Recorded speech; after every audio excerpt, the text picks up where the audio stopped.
আমি চ্যালেঞ্জ হিসেবে নিচ্ছি, আপনি ম্যাথে যত দুর্বলই হন, বাংলা ম্যাথ হোক, ইংলিশ ম্যাথ হোক, ইনশাল্লাহ আজকের পর থেকে ট্রেনের ম্যাথে আর সমস্যা হবে না। এটা আমার চ্যালেঞ্জ।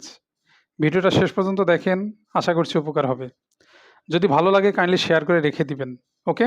জীবন বদলে যাবে এই ক্লাসটা করলে। আমরা একদম ওয়ার্ড বাই ওয়ার্ড একদম বেসিক থেকে বোঝার চেষ্টা করব। ঠিক আছে?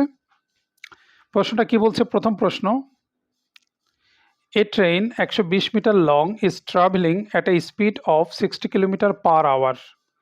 মানে হলো একটা ট্রেন যেটা 120 মিটার লম্বা, তার স্পিড কত?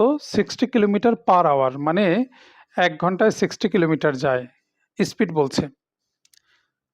The time in which it will pass up poacher by, বলছে একজন পথিককে সে যদি অতিক্রম করে, যে পথিক 6 কিলোমিটার ওয়াকিং এট 6 কিলোমিটার পার আওয়ার, যে পথিক 6 কিলোমিটার বেগে যাচ্ছে, তাকে অতিক্রম করতে কত সময় লাগবে? দ্য সেম ডিরেকশন, একই দিকে যাচ্ছে।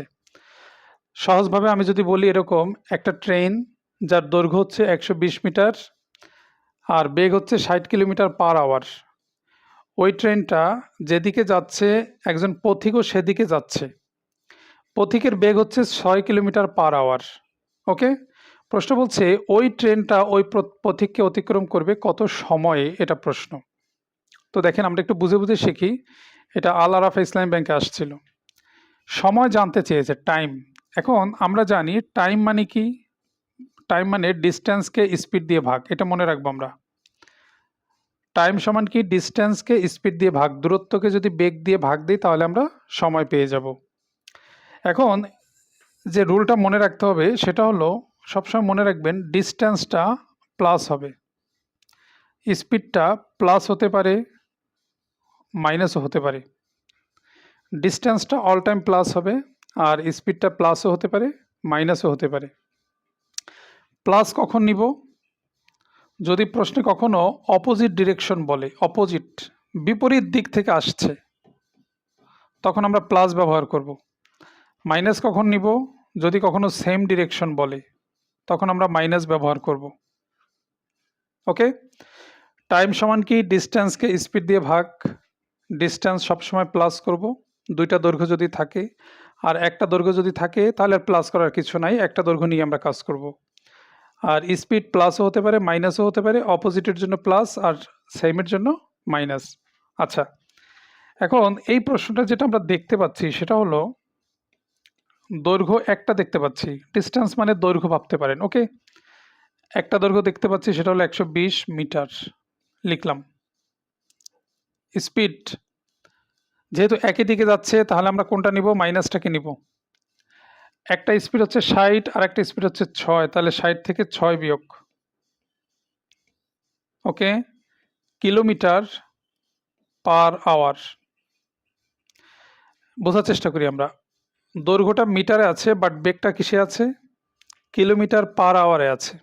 ওকে, মাইনাস কেন করলাম? যেহেতু সেম ডিরেকশন বলছে, এই যে সেম ডিরেকশন। এখন একটা প্রবলেম হলো, ম্যাথমেটিক্সের রুল হলো কখনো একক ভিন্ন রাখা যাবে না। সবসময় মনে রাখবেন, একক যদি কখনো উপরে থাকে মিটার, নিচের এককটা থাকবে মিটার পার সেকেন্ড।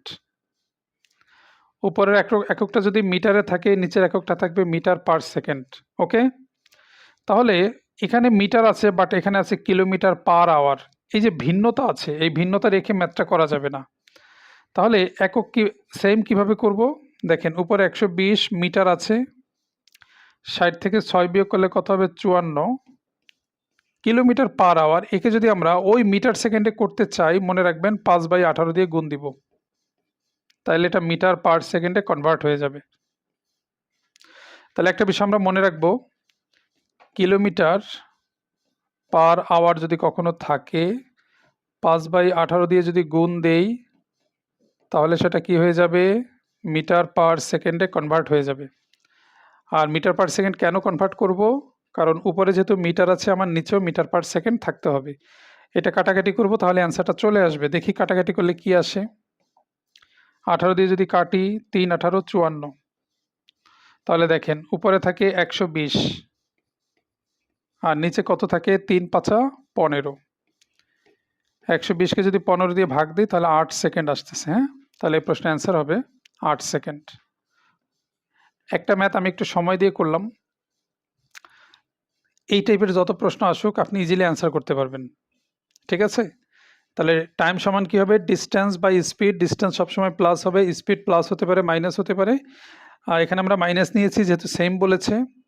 আর এখানে কিলোমিটার পার আওয়ার যেহেতু এককটা ভিন্ন, 5/18 দিয়ে গুণ দিয়ে এককটা আমরা মিটার পার সেকেন্ড করে ফেললাম। ব্যাস, এইভাবে শত শত প্রশ্ন আপনি সমাধান করতে পারবেন। আমরা পরের প্রশ্নটা দেখি এবার। দেখেন, অনেক পরীক্ষা আসছে এই প্রশ্নটা। কি বলছে দেখি? Two trains are moving in opposite direction. Opposite কিন্তু, তাহলে অপোজিট যেহেতু বলছে তার মানে বুঝতেই পারছেন এখানে প্লাসের একটা বিষয় আছে। At 60 kilometre per hour and 90 kilometre per hour, মানে দুইটা ট্রেন বিপরীত দিক থেকে আসছে, বিপরীত দিক থেকে। একটা হচ্ছে 60 কিলোমিটার বেগে আর একটা হচ্ছে 90 কিলোমিটার বেগে।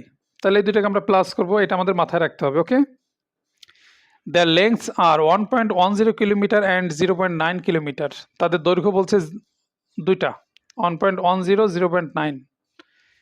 The time taken by the slower train to cross the faster train in seconds. প্রশ্ন বলছে স্লোয়ার ট্রেন অর্থাৎ ধীর গতির যে ট্রেন সেটা দ্রুত গতির ট্রেনকে কত সময় অতিক্রম করবে। দেখেন, ভেরি সিম্পলি আমরা এই প্রশ্নটাকে সলভ করছি। আমরা জানি টাইম মানে কি, ডিস্টেন্স বাই স্পিড, এটা আমরা জানি। আমরা এটাও জানি ডিস্টেন্স সবসময় প্লাস হবে। তো দুইটা দৈর্ঘ্য এখানে কি আছে, 1.10 প্লাস 0.9 কিলোমিটার। এককটা একটু লিখি আমরা, কিলোমিটার। আর স্পিড, দুইটা স্পিড যেহেতু বিপরীতমুখী এই কারণে আমরা প্লাস করব। একটা হচ্ছে 60 আর একটা প্লাস করব 90। ওকে, তাহলে এটা হবে কিলোমিটার পার আওয়ার। এখন দেখেন একটা বিষয়, একাধিক নিয়মে এটা করা যাবে। 1.10 আর 0.9 এটা যদি যোগ করি তাহলে হবে 2 কিলোমিটার। আর 60 আর 90 যোগ করলে হবে 150 কিলোমিটার পার আওয়ার। ওকে, এখন এই একক রেখে আমরা ম্যাথটা করতে পারবো, নো চেঞ্জ, মানে চেঞ্জ না করেও করতে পারবো। এখন আগের মতো যদি আমরা করতে চাই তাহলে খুব সহজে এভাবে করা যায়। দেখেন, 2 যেহেতু কিলোমিটার আছে এটাকে আমরা মিটারে নিব, তাহলে 1000 দিয়ে গুণ দিলে এটা কিন্তু মিটারে কনভার্ট হয়ে যাবে। আমরা জানি 1 কিলোমিটারে 1000 মিটার। ওকে, আর 150-এর সাথে যদি আমি 5/18 দিয়ে গুণ দেই তাহলে এটা মিটার পার সেকেন্ডে কনভার্ট হয়ে যাবে। তাহলে দেখেন উপরে মিটার, নিচেও মিটার পার সেকেন্ড। আশা করি ক্লিয়ার। তো এইটা ক্যালকুলেশন করলে অ্যান্সারটা চলে আসবে। আমরা ক্যালকুলেশনটা একটু টেকনিক্যালি এভাবে করি। উপরে হবে কত, 2 গুণ 1000। ওকে, আর আমরা যদি গুণ দিয়ে উল্টে দেই তাহলে উপরে যাবে 18 আর নিচে কত থাকবে, 150 গুণ 5। আমি জাস্ট গুণ দিয়ে উল্টাই দিলাম। তাহলে এটা কাটাকাটি করি, এই জিরো কাটা যায়, 5 দিয়ে কাটি, 5 20 100। ওকে, 5 দিয়ে যদি কাটি, 3 5 15, 4 5 20, 3 দিয়ে কাটলে 3 6 18, 4 গুণ 6 গুণ 2 মানে 48। তার মানে 48 সেকেন্ড সময় লাগবে। এটাই হবে এ প্রশ্নের অ্যান্সার। আমরা কিন্তু এখানে এই কাজটাও করতে পারতাম যে কিলোমিটার রেখেই কাজটা করতে পারতাম। তাহলে এখানে ঘন্টা থাকতো, শুধু ঘন্টাকে আমরা 3600 দিয়ে গুণ দিয়ে সেকেন্ডে কনভার্ট করলেই দ্রুত অ্যান্সারটা চলে আসতো। আমরা এইভাবে করলাম আগের সাথে স্টাইলটা ঠিক রাখার জন্য। ওকে, তাহলে দেখেন যত ম্যাথই আমরা করছি কনসেপ্ট কিন্তু একটাই, সেটা হলো ডিস্টেন্সকে স্পিড দিয়ে ভাগ। ক্লিয়ার? আমরা পরের প্রশ্নে যাব। তো পরের প্রশ্নে যাওয়ার আগে বলছি যারা এখনও শেয়ার করেন নাই কাইন্ডলি শেয়ার করেন। যদি ভালো লাগে লাইক দিবেন এবং কমেন্টে জানাবেন কেমন লাগছে। পরের প্রশ্নটা যাই এবার। দেখেন পরের প্রশ্নটাও কয়েকটা ব্যাংকে আসছে। A jogger running at 9 kilometers per hour alongside a railway track is 240 meters ahead of the engine of a 120 meters long train running at 45 kilometers per hour in the same direction. প্রশ্ন বলছে একজন jogger মানে একজন দৌড়বিদ, সে 9 kilometre বেগে দৌড়াচ্ছে একটা ইঞ্জিনের সামনে থেকে, যে ইঞ্জিনের দৈর্ঘ্য হচ্ছে 240 মিটার আর সরি 240 মিটার এগিয়ে থেকে দৌড়াচ্ছে, যে ইঞ্জিনের দৈর্ঘ্য হচ্ছে 120 মিটার, আর ওই ট্রেনের স্পিড হচ্ছে 45 কিলোমিটার পার আওয়ার। প্রশ্ন বলছে কত সময়ে ওই জগারকে ট্রেনটা পাস করবে। সংক্ষেপে আবার বলছি, বিষয়টা হচ্ছে এইরকম, ধরুন এটা একটা ট্রেন, ছোট্ট একটা ট্রেন, ওকে, খেলনা ট্রেন মনে করেন এটা। এর 9 কত মিটার সামনে, 240 মিটার ধরেন এটুক পথ। এখানে একজন দৌড়বিদ দৌড়াচ্ছে। এই ট্রেনের স্পিড কত? 45 কিলোমিটার পার আওয়ার। আর যে দৌড়বিদ তার স্পিড হচ্ছে 9 কিলোমিটার পার আওয়ার।